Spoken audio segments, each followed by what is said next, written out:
All right, guys, hello and welcome to today's tutorial. In this particular lesson, we are looking at curve sketching part 4. Curve sketching part 4. In this lesson, we will focus on a few rational, exponential, and logarithmic functions. We are going to do this in details so that you have a very good understanding. So let us begin with these functions. Our first question here is to study the function given by x squared minus 5x plus 7, all that on x minus 2. So that's the first function we are looking at. So we have to study this function. Studying this function means you should sketch the curve of this function. So that is what is meant by to study a function. So we are supposed to sketch the curve of that function. So let us start by getting the domain of this function. We know that this function will not be defined if the denominator is equal to 0, since it's a rational function, right? Okay, so the domain of this function should be equal to, you know how to get the domain, so I'll just be cutting things short. All real numbers from negative infinity, get lighter ink, negative infinity to 2 from below, because this function is not defined with x equal to 2. Then it continues with 2 from above, 2 from above to positive infinity. So this is the domain of this function. I've not put the positive, but it's okay. So this is the domain of this function. The next thing we have to look at is the limits. So you have to look for the limits at the bounds of this domain of definition. We have 4 bounds, 1, 2, 3, 4. So let us look for the limits of y as x tends to negative infinity. As x tends to negative infinity, we are going to take highest divided by highest because it's at infinity, right? So this will give us x squared divided by x. And this will be equal to x. Now, as x tends to negative infinity, this x here will just be equal to negative infinity. So this limit here will be negative infinity.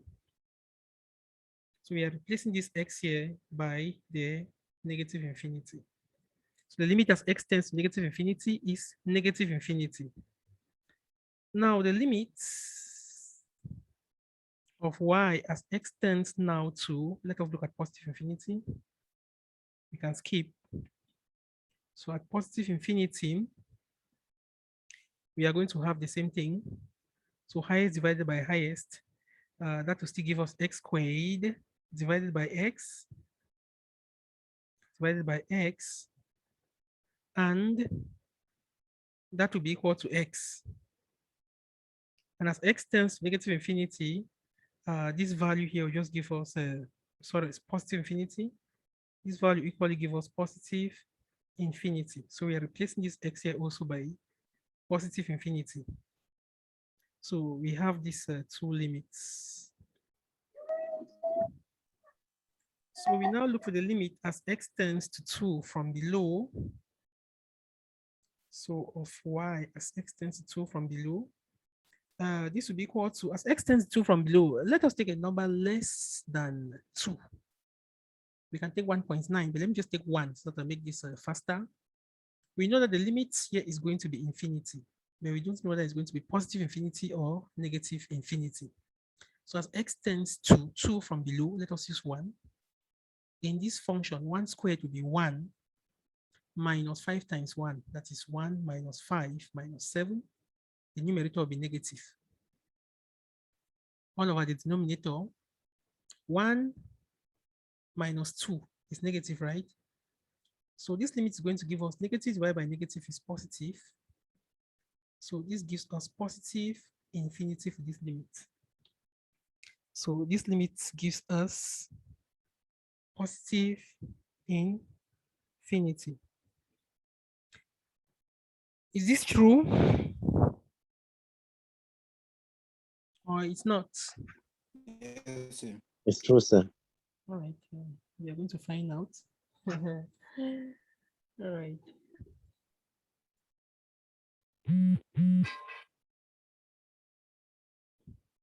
Okay, let us continue with our function. I think this answer here is not correct because there's an issue, right? I have considered -7 to the numerator when it's +7. Look at it very well.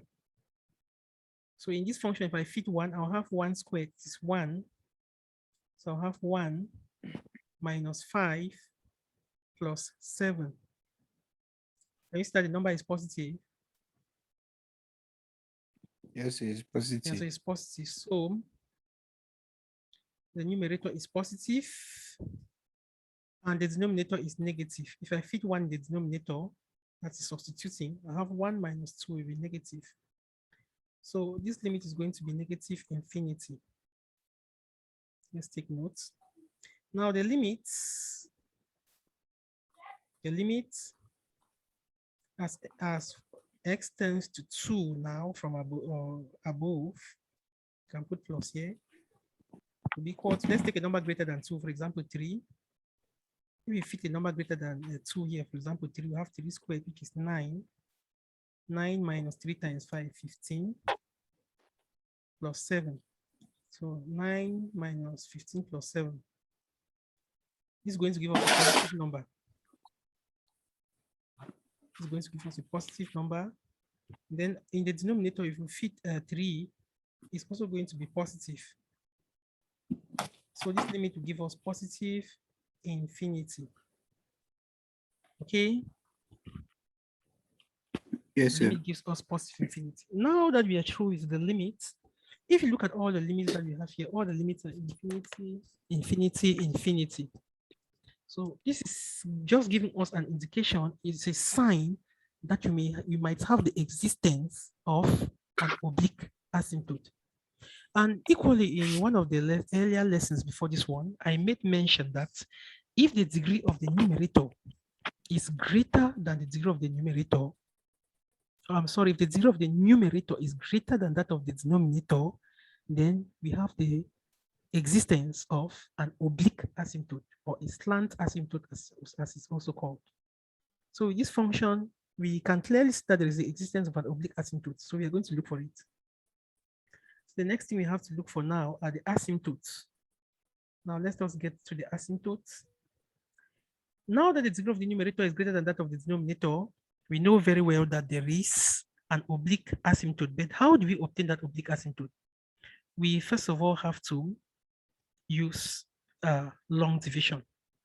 So if I use long division for this particular function, I'll have x squared minus 5x plus 7.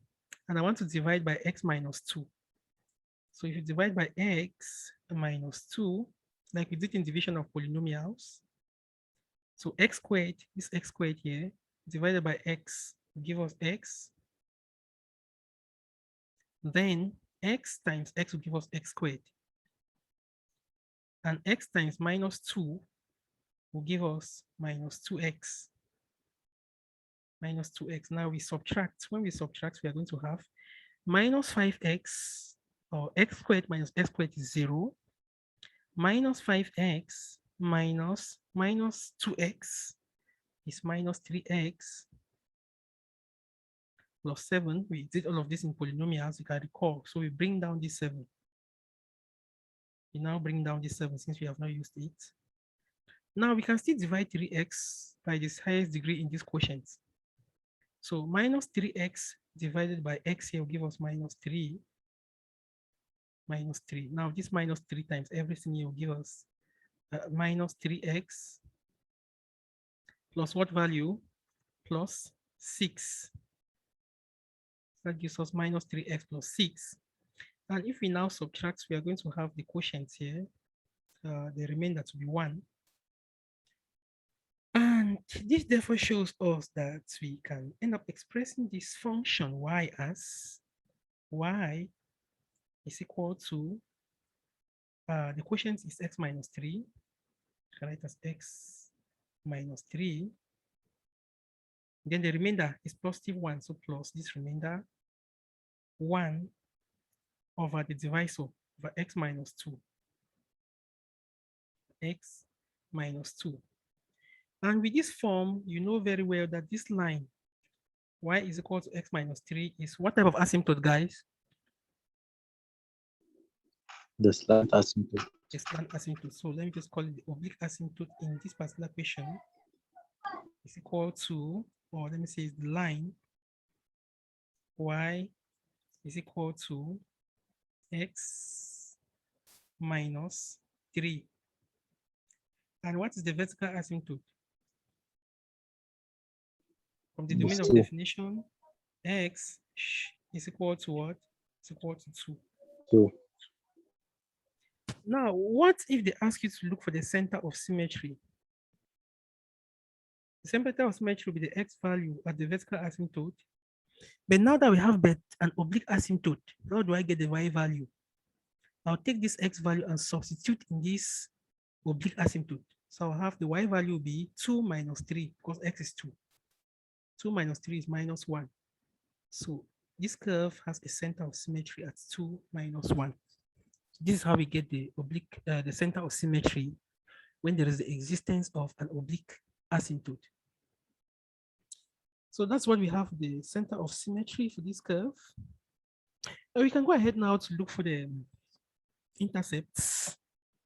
For the intercepts for this curve. If x is equal to 0, when x is equal to 0, what's the value of y? Y will be equal to what? Just put 0 there now. You have 7 on minus 2 now. 7 minus 2. Yes, we'll have 7 on minus 2. So this asymptote is at the point, let me call it A, and it has coordinates 0, comma, minus 7 on 2. Minus 7 on 2. Then you equally have another asymptote. I'm sorry, another intercept. Now, when y is equal to 0, y is equal to 0, that right-hand side will also be equal to 0. And we will have x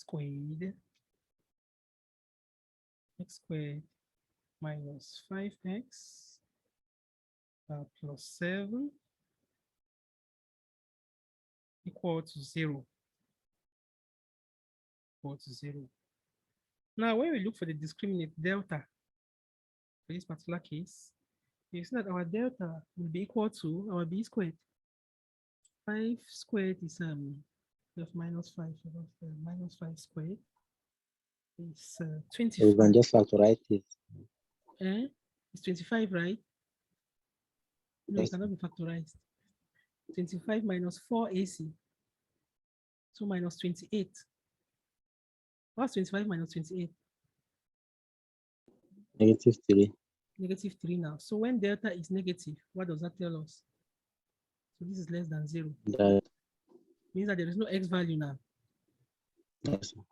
So this curve does not cross the x-axis. So we cannot have a y value. We cannot have an x value when y is equal to 0. Okay? So it Yes, therefore means we have just this one intercept. So this delta is equal to 0. So there is no value of x when y is 0. So we are through the intercepts. We can now move to the gradient function. The gradient function. So f prime of x, when we differentiate, this will be equal to keep the bottom constant and differentiate the top. When you differentiate the top, you will have, so this will give us 2x minus 5. All right, 2x minus 5, x minus 2 times 2x minus 5, 2x minus 5 minus the top constant. Now differentiate the bottom, we'll have 1, right? Yes, sir. X squared minus 5x My handwriting is becoming too small now. Plus 7. All of this divided by the denominator squared. So all this on x minus 2 squared. X minus 2 all squared. When we simplify all of this, we are going to have x times 2x, that's 2x squared minus x. That will just be equal to x squared. I'm doing this because of space. Then we have x times minus 5, that's minus 5x. And 2 times minus 2x, that's minus 4. So we have minus 5x minus 4x, which is minus 9x minus 5. So that's going to give us minus 4x. And for the constants, we just have minus 2 times minus 5, which is 10. 10 minus 7, which is 3.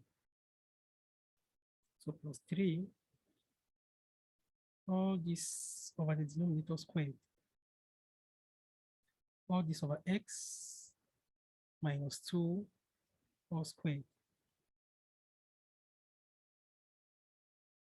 So from here, we can get the turning points. If you solve, if you equate this to 0, so if you equate y prime to 0, it will just be the same as equating this numerator to 0. So x squared minus 4x plus 3, equating that to 0. If you equate this equation, equate this to 0 and solve the equation x squared, what this will imply that this numerator x squared minus 4x plus 3 is equal to 0. And when we solve, what will be the values of x that we'll obtain? We'll obtain x is equal to 1. We have done this equation before, so you can remember the answers we had. We had 1 and 3. When you solve this equation, you have x equals 1, x equals 3. And you can now get the corresponding values of f. That's the y values at this point. So you can get f of 1. F of 1, we go back to the function, substitute 1 in that function. We have 1 squared minus 5 plus 7. So that gives us 8 minus 5, which is 3. 3 divided by minus 1 is minus 3. So f of minus 1 is minus 3. And f of 3, what will be f of 3? We substitute 3 in that function. Please substitute, why I'm also substituting. So f of 3 will be equal to 3 times 3, 9. 9 minus 15 plus 7. So we have 16, which is 1. So we have 16 minus 15, which is 1, all over 3 minus 2, which is 1 over 1, which is 1. So we have two turning points. Let us call them capital X and capital Y. The first turning point, when X is 1, Y is minus 3. And the second turning point, let us call it Y. When X is 3, Y is 1. So we can now make our variation table here. Now that we already have all of this data, we can make our variation table. So we have X. So when x is 3, When X is 3, what do you have? I have 0. I have 0 now. 3 times 3 is 9. 9 minus This square is 15. 9. And 4 It's minus 6. is Minus not 6. 4 times 3. Is that 4 or 6? 4 or 6 where? Okay, okay, so okay. No, just I was substitute. In the thinking the numerator, you're difference. going to have 1. You have 1 over 1. Okay. All right, so let's get the domain from negative infinity.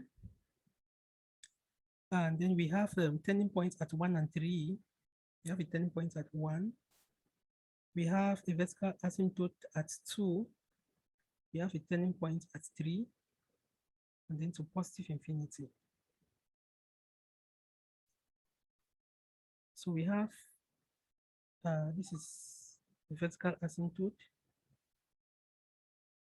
Then 1 and 3 are turning points. So we can now include the gradient function here. Let us call it y prime. So y prime will have the values which we are going to look for. So now we know that the gradient at a turning point is 0. So I'm going to put 0 here. I'm going to put something like a broken line. This is another turning point, right? So I'm also going to put a 0 here.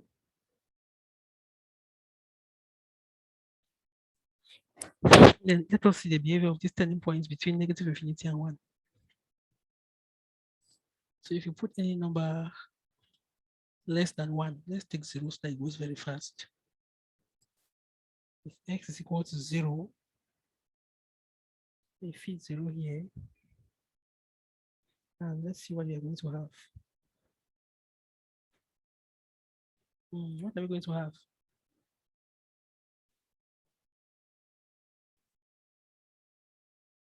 It's negative, right?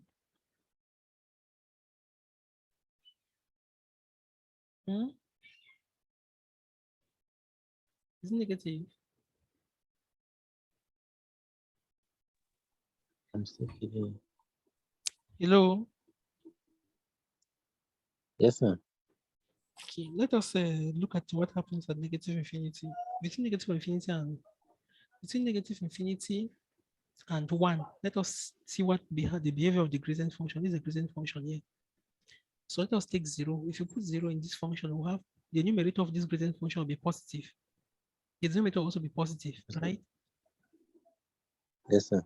So it's going to be positive here. Then between 1 and 2 for this gradient function, let's take 1.5. We know the denominator is already positive, so 1.5 squared is, what does that give us? 2.25 minus, that's 2.25 plus 3, which is 5.25, minus 4 times 1.5, so minus 6. It's going to be a negative number divided by negative. Then between 2 and 3, of course, we can guess that this one is going to be positive, right? Because there is no absolute value in this function. If there's an absolute value, then we cannot guess it because it's going to change the sign. Then between 3 and positive infinity, we take any number greater than 3, for example, 4. This gradient function will be positive. The denominator is positive, sorry. What about the numerator now?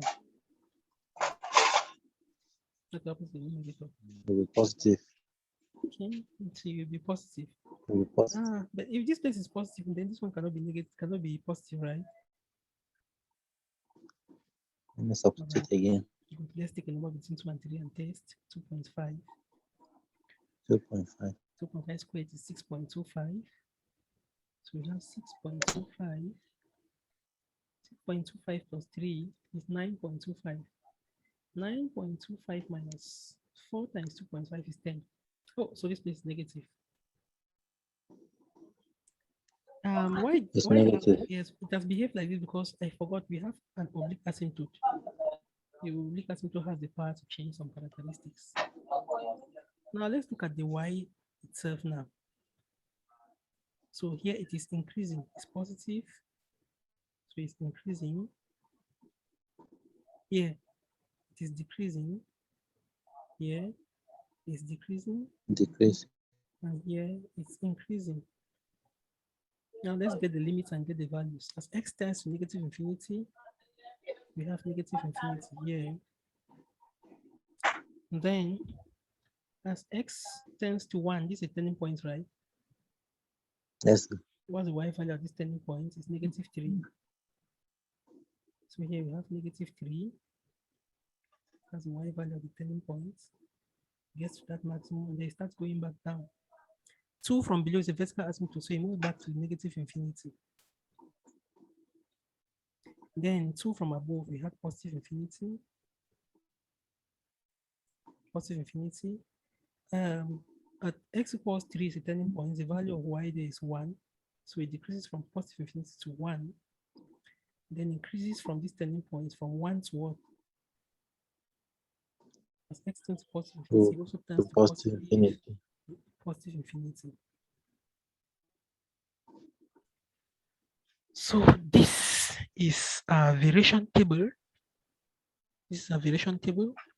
So at this point now, we can even clear what we have on the left-hand side here and sketch the curve, right? Yes, sir. You can clear what you have on the left-hand side and sketch this curve. But there is something you need to do here. Since this is an oblique asymptote, it's an equation of a line. So you need to get the coordinates. Equation of a line. Can make a small table. Yeah, so x for this only for this oblique asymptote, okay? Yes, sir. It's for this one. So if x, okay, this x and y, if x is equal to 0, then y will be negative Y 3. will be negative 3. And if y is equal to 0 instead, x will be equal to 3. X will be So we 3. we have this point.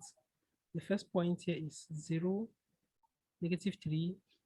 The second point is 3, 0. We have to use that in sketching this curve. Let me clean this left hand side.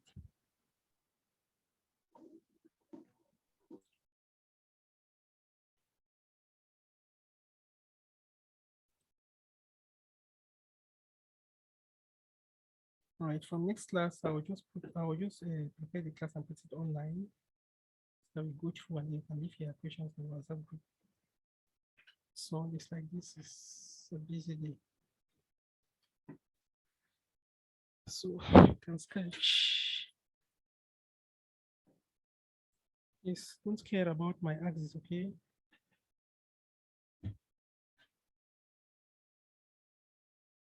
I forgot to put the XY plane. So we have vertical asymptote at 2.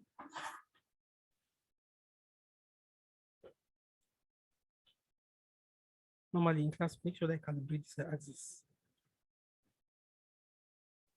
In class is too lengthy online, people's phones run down, connection begins to disturb, all of that. Yep. This is 2.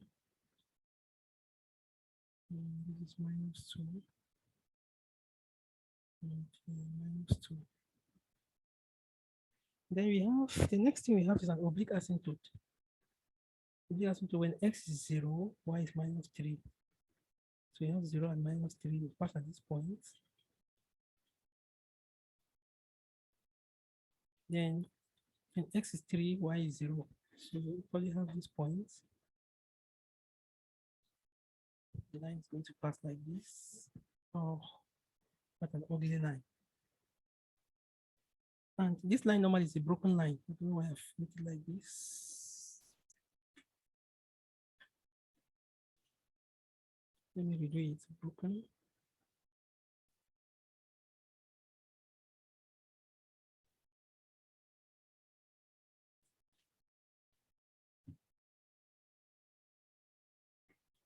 And then we have turning points at 1 minus 3. 1 minus 3 is a turning point here. 1 minus 3. It's around here, right? See. And that turning point, this curve is showing that is a maximum turning point. This is 1 minus 3. And you have another turning point at 3, 1. And this one is a minimum turning point.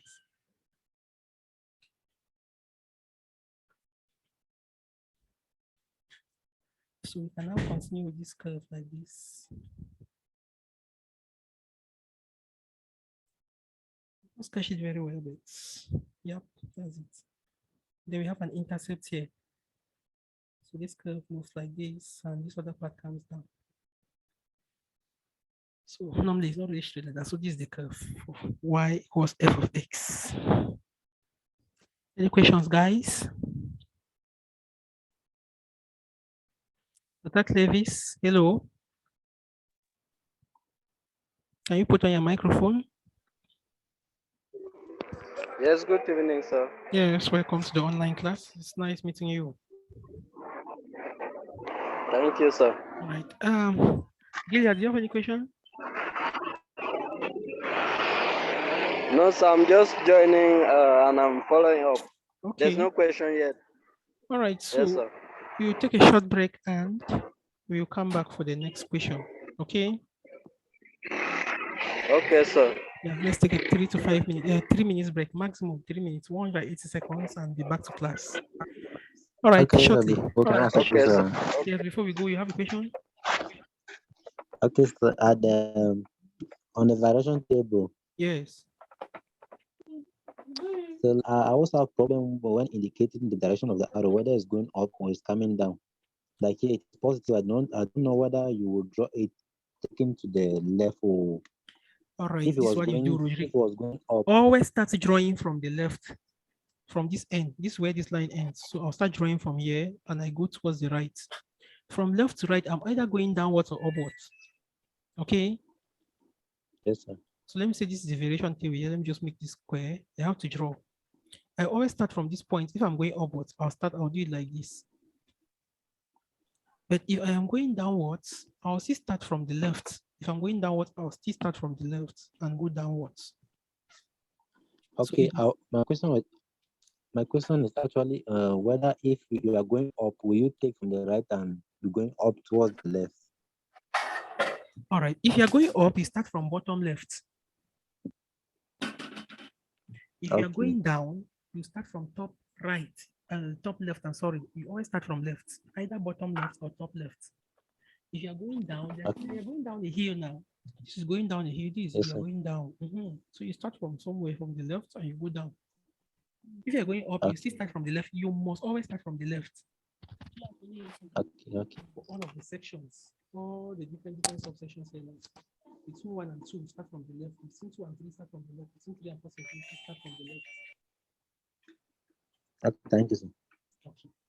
All right, so guys, we have 108 seconds break and we'll come back. Same link, I'm not changing the password, nothing. So we'll come back to the same class. All right, shortly.